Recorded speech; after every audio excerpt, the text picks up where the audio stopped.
রোজকার রান্নার থেকে আজকের রেসিপি সিদ্ধ পুলি। আজ বানাবো সিদ্ধ পুলি। তাতে লাগবে 200 গ্রাম চালের গুঁড়া নিয়েছি, নারকেল নিয়েছি, তিল নিয়েছি। এখন আমি একটা পাত্রে 200 গ্রাম চালের গুঁড়া ছিল, 200 গ্রাম জল দিয়েছি।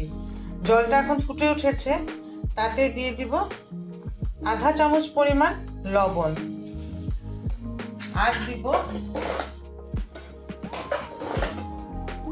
আর দিব 4 চামচের 1 চামচ সাদা তেল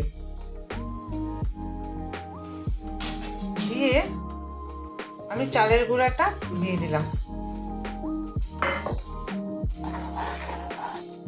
চালের গুঁড়াটা দিয়ে এটাকে একদম জলটা শুকানো পর্যন্ত আমি এটাকে নাড়তে থাকবো। একদম জলটা শুকিয়ে যেতে লাগবে, তাতে চালের গুঁড়োটা সিদ্ধ হয়ে গেল। এই যে জলটা সম্পূর্ণ শুকিয়ে গেছে, এই যে পাত্র থেকে এরকম কাইটা আলাদা হয়ে যাচ্ছে। এই যে কাই হয়ে গেল পুরা চালের গুঁড়াটা দিয়ে। এখন আমি অফ করে দিলাম, দিয়ে মেখে একটা মণ্ড তৈরি করি। এখন আমি এই কড়াইটাতে এই গুড়টা দিলাম আর এই নারকেলটা দিলাম, দিয়ে এটাকে পাক দিয়ে নেব। পাক দেওয়া মানে এই গুড়ের যে জল, গুড় থেকে যে একটা জল বেরোবে, এই জল দিয়ে এই নারকেলটা ভাজা ভাজা হয়ে যাবে, পাক হয়ে যাবে, তখন আমরা অফ করে দেবো। ওটা আমি দেখাবো। এটা আমি খেজুরের গুড় দিয়েছি, খেজুরের গুড় 100 গ্রাম দিয়েছি, আর নারকেল দিয়েছি, আর ওই নারকেলের আধাটা। এটা পাক দিয়ে নিই, তারপরে আমি দেখাই।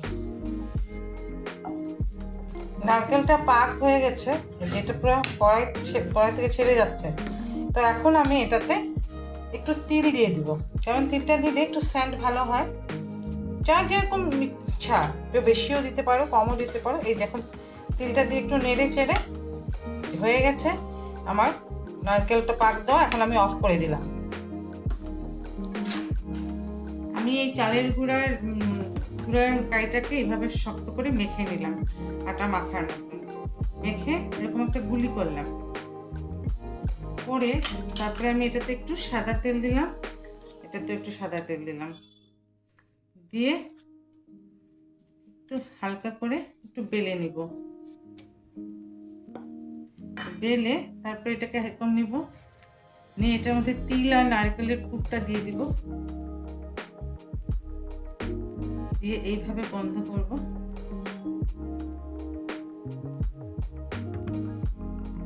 করে তারপরে আমি এইভাবে মুখটাকে একটু এইরকম ডিজাইন দিয়ে বন্ধ করে দেবো। ঠিক এরকম একটু চ্যাপটা করে উঠিয়ে দিয়ে দিলেই হয়।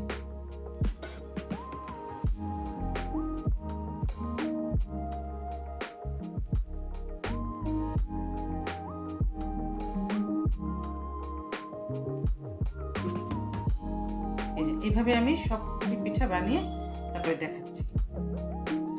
এইভাবে আমি সবগুলি পুলি বানিয়ে নিলাম। এখন আমি সিদ্ধতে ভাপে দিব।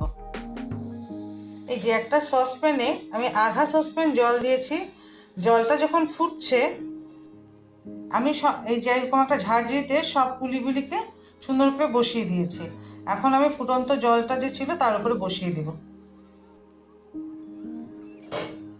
ফুটন্ত জলের মধ্যে এই যে পুলি পিঠাগুলি এরকম বসিয়ে দিলাম, বসিয়ে দিয়ে ঢাকা দিয়ে দিলাম।